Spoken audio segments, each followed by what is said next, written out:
Mais uma vez, muito obrigado por seguir ao vivo com a gente aqui na TV Alemes, no canal 7.2, para Campo Grande região, no 15 do Cabo, em Campo Grande, em Dourados, e também no nosso YouTube, o Assembleia Legislativa de MS. Bom, a gente começa o Redação Final de hoje falando, então, dos projetos que acabam de ser votados pelos deputados estaduais. Inicialmente, 5 matérias estavam pautadas para hoje, 3 delas foram votadas. A gente vem aqui para a nossa tela, então. Dentre as matérias pautadas e que não foram votadas hoje, está o projeto de lei de número 215 do deputado Caravina em redação final. Pela ausência do autor, então, a votação deve ficar para amanhã. O próximo item da pauta de hoje foi o projeto de lei de número 130 de 2024, o autor é o deputado Junior Mock. Essa matéria ela foi discutida, votada e aprovada em segunda discussão e ela reconhece as pessoas com neurofibromatose, seus direitos, aliás, equiparados aos de pessoas com deficiência, né? O deputado Junior Mock, então, quer facilitar, justificando que são várias as dificuldades dessas pessoas no dia a dia que pode facilitar a vida delas ter acesso aos direitos que as pessoas com deficiência têm aqui no nosso estado. Inclusive, a gente separou agora o voto do deputado Junior Mock durante a votação. Vamos conferir. Na verdade, o grande objetivo é fazer com que as pessoas portadoras da neurofibromatose, que é a síndrome de von Recklinghausen, elas possam ser reconhecidas como pessoas com deficiência, uma vez que essa doença ela atinge principalmente os nervos, né? A parte e é uma doença que é uma condição genética, né? E ela provoca o surgimento de múltiplos tumores benignos no sistema nervoso, dentre outras complicações. Portanto, ao ser reconhecido como as pessoas portadoras como deficientes, elas também podem gozar dos benefícios destinados à pessoa com deficiência, já que ela causa justamente esses problemas de limitação, além, obviamente, de gerar, num estágio mais grave, uma certa paralisia nas pessoas. Projeto, então, aprovado na sessão de hoje. O próximo item, também discutido, votado e aprovado em segunda discussão, é o projeto de lei de número 86 de 2024. O autor é o primeiro secretário da Casa de Leis, deputado Paulo Corrêa, que possibilita que o motorista, no momento de uma abordagem policial, né, com relação à carteira de motorista, documentação do veículo, que esse motorista, caso ele tenha irregularidades ou atraso no licenciamento no IPVA, que ele possa fazer a quitação no ato da fiscalização. O motorista ele precisaria ali, então, fazer o pagamento dos débitos e já pelo aplicativo gerar o licenciamento atualizado e apresentar para a autoridade que está fazendo essa fiscalização. O objetivo, segundo o deputado, é evitar a remoção de veículos quando os débitos forem a única irregularidade. Bom, daqui a pouquinho a gente continua falando da ordem do dia. A gente vai agora para a informação ao vivo, direto do plenário Júlio Maia. O caso é nacional, caso de gripe aviária identificado no Brasil. E a gente vai conversar agora com a Maritê Kogo, porque a Frente Parlamentar da Avicultura está atuando aqui pela Assembleia Legislativa para entender os possíveis impactos aqui para o nosso estado. Não é isso, Mari? Muito bom dia para você. Então, a Assembleia, eu acho que só o fato de a gente mobilizar o Estado... É isso mesmo, Tiago, e a todos que estão acompanhando a redação final ao vivo. Eu estou ao lado do deputado Renato Câmara, ele que é coordenador da Frente Parlamentar da Avicultura, aqui da Alemes, e ele fez esse alerta durante o uso da tribuna com relação a essa suspensão, né, do estado de emergência em saúde animal por 60 dias no Rio Grande do Sul por conta desse primeiro foco de gripe aviária. Deputado, ontem a Frente Parlamentar se reuniu com relação a esse assunto. Como que o senhor tem dialogado com relação a esse tema e como que está a situação de Mato Grosso do Sul com relação a esse primeiro foco identificado no Rio Grande do Sul? Bom dia. Bom dia. Primeiro passo é a gente entender exatamente a dimensão da realidade dos focos que estão sendo encontrados. Foi encontrado um foco no Rio Grande do Sul e outro em Tocantins. Porém, isso não afeta o nosso estado, porque existe uma lei federal que é comum no comércio internacional de status de país livre de gripe aviária. Então, quando você tem um foco, automaticamente vários países, por um critério de proteção, acabam suspendendo as suas exportações. E isso aconteceu no nosso estado, né?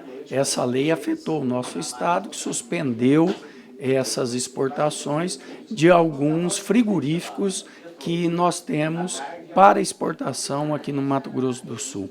Porém, nós não temos nenhum foco aqui no Mato Grosso do Sul. Isso é muito positivo e estivemos em várias reuniões ontem. Estive no Ministério de Agricultura e Pecuária, aqui com o representante, que é o coordenador, superintendente Roldon, discutindo quais são as medidas, as próximas etapas que precisam ser cumpridas. E ontem à tarde, numa reunião promovida pela Semadesc, reuniu mais de 40 representações, né? O IAGRO, o MAPA, a FamaSul, a Avimasul, que representa os avicultores, a Aviglória, várias associações que nós temos no estado, onde discutimos exatamente isso, né? Aumentar a vigilância dos procedimentos que já são realizados e muito cuidado com aves, né, silvestres, porque esse é um problema. Às vezes uma ave entra em alguma granja e pode contaminar, porque como o início desse foco provavelmente foi aves silvestres, então elas podem estar contaminadas e podem, de alguma forma, vir para o nosso estado na sua trajetória de migração. Então, nós temos que cuidar das telas, dos aviários, manter essa vigilância para que nós possamos continuar com esse status de estado livre de gripe aviária. Bom, deputado, só para reforçar, então, nesse momento, os produtores sul-mato-grossenses podem se manter tranquilos com relação a esse primeiro foco registrado no Rio Grande do Sul e esse segundo no estado do Tocantins. Exatamente. Nesse momento, nós não temos nenhum foco.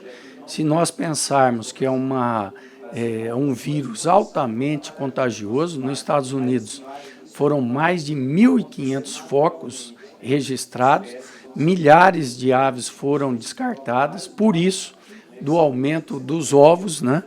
Porque os Estados Unidos acabou importando muitos ovos e aí teve falta no mercado nacional e aumentou o preço. Nesse caso, ao consumidor, ele é até vantajoso, porque acaba por 60 dias, a China, por exemplo, que importa 10% da nossa produção, ela suspendeu as importações e, nesse caso, acabamos tendo uma oferta maior no mercado e o preço da carne de frango acaba diminuindo. Então, por um lado, é negativo ao produtor que está sendo afetado, mas existem outros meios de poder ter o consumo dessa carne e colocar uma carne de alta qualidade no mercado, uma carne que é de exportação e que nós não temos nenhum perigo de ter nenhuma contaminação. Obrigada, deputada, pelas informações, e é importante a gente ressaltar que a Frente Parlamentar vai continuar acompanhando esses casos. Exatamente, nós estamos agora num grupo, né, onde é atualizado todas as informações e a gente poder, com essas informações, sempre estar à frente de qualquer problema que possa acontecer. Mas está tudo sob controle e quero parabenizar ao nosso IAGRO, que tem feito um trabalho belíssimo, né? todos esses produtores passaram por treinamentos, passaram por atualizações e nós cumprimos uma regra muito austera e que tem dado resultado para o nosso estado. Obrigada, deputado. Então é isso, Tiago, eu fico por aqui. Marité Kogo para a TV Lemes. Obrigado, Mari, pelas informações, né? Que bom a gente saber, então, que as autoridades estão de olho sobre esse caso, essa situação aqui também em Mato Grosso do Sul, que as autoridades sanitárias são rigorosas e que a Lemes também está de olho nesse assunto. Bom, a gente retoma agora a ordem do dia. Antes da gente entrar com informação ao vivo da Marité Kogo, a gente estava falando do projeto de lei de número 86 de 2024, que foi aprovado em segunda discussão na sessão de hoje, o projeto do deputado Paulo Corrêa, que possibilita ao motorista, durante uma abordagem no trânsito, que caso seus documentos estejam atrasados, licenciamento e PVA, e que isso possa motivar uma remoção do veículo, que ele possa ali no ato dessa fiscalização fazer o pagamento desse débito em atraso e evitar a remoção caso essa seja a única irregularidade. O deputado Paulo Corrêa, logo após a aprovação desse projeto pelos deputados, agradeceu o voto dos parlamentares. Queria agradecer os votos dos colegas, dos amigos. Importante, acho que isso é uma modernidade para que a gente possa objetivar, e gostaria de agradecer a cada um, porque a nossa Assembleia Legislativa saindo na frente. Projeto, então, aprovado, ainda vai passar por uma votação em redação final, porque sofreu emendas ao longo da tramitação. A gente vai, então, para o próximo item da pauta de hoje. O projeto de lei 86 do Poder Executivo, que traria algumas mudanças no Estatuto dos Servidores do Executivo e também no MS-Prev, estava também pautado, mas o deputado João Henrique fez um pedido de vistas, então o projeto fica automaticamente pautado para a sessão de amanhã. Então, a gente já vai aqui para o último item votado na sessão de hoje, na próxima tela, né? Encerrando então os 3 itens que foram aprovados na sessão de hoje. Projeto de lei de número 72, o autor é o deputado Rachioca, matéria discutida, votada e aprovada em primeira discussão, que inclusive passou semana passada pela CCJR, que obriga pelos dirigentes de entidades que atuam no atendimento a crianças e adolescentes a apresentação atualizada de antecedentes criminais. Essa obrigatoriedade ela sempre vai acontecer, diz o texto do deputado Roberto Rachioca, nos casos em que essa entidade receba recursos públicos. A intenção, claro, é aumentar a proteção de crianças e adolescentes que são atendidas por essas entidades. PL 72, então, aprovado na sessão de hoje, vai agora para a análise das comissões de mérito antes de voltar para uma segunda discussão no plenário. Esses, então, foram os 3 projetos aprovados na sessão de hoje. Os deputados que também analisaram 4 requerimentos, 28 indicações, 9 moções de congratulação e 3 moções de pesar. Esse, então, é o balanço de como foi a ordem do dia na sessão de hoje. 10h57, e o deputado Pedro Kemp pediu que o governo do estado analise a implantação do chamado teste do pezinho expandido aqui no nosso estado. Implementar no âmbito do estado a Lei Federal 14.154 de 2021, que aperfeiçoa o Programa Nacional de Triagem Neonatal, por meio do estabelecimento de rol mínimo de doenças a serem rastreadas pelo teste do pezinho. O teste de triagem neonatal ampliado, também conhecido como teste do pezinho ampliado, é uma versão mais abrangente do exame básico, que detecta um maior número de doenças e condições metabólicas e genéticas em recém-nascidos. Embora o teste básico obrigatório no Brasil detecta cerca de 15 grupos de doenças, o ampliado pode identificar até 50.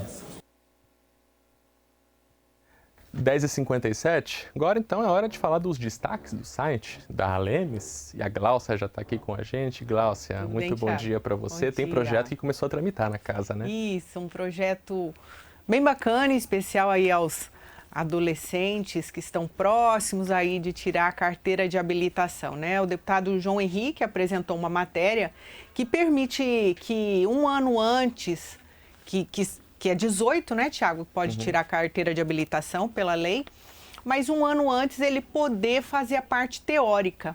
Então, o parlamentar justifica que é uma maneira de, quanto mais próximo dos 18 anos, a data que ele completa 18, ele já ter a carteira de habilitação, porque vai passar só, então, a parte prática.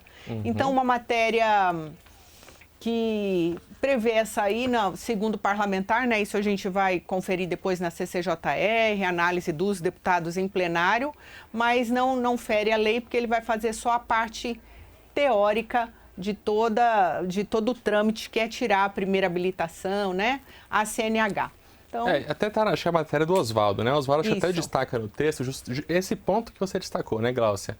É que o dirigir também vem a responsabilização criminal, né? Só pode dirigir quem pode ser responsável criminalmente. Então, o deputado antecipando só a parte prática nesse projeto de lei. A parte teórica. A parte teórica, essa possível antecipação, então, que começa a tramitar aqui na lei. Os alunos que estão acostumados aí a estudar, pegar um livrinho... Aproveita o ritmo. Pega o ritmo aí, quem sabe passa o projeto, né? Vamos continuar aguardando e durante todo o trâmite aqui o Tiago e todas as matérias aí da TV acaba falando se aprovou ou não. Então no plenário a gente vai saber, mas achei bacana.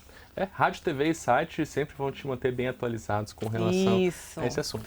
Hoje à tarde, Tiago, nós vamos ter um vídeo, gente, nas mídias sociais, que vai trazer, assim, itens do checklisting da Assembleia. Você sabe dizer aí, Tiago, o que tem aqui na Assembleia que não pode faltar? O que sempre acontece? O que a gente tem aqui que sempre você cobre? Gente, no plenário, né?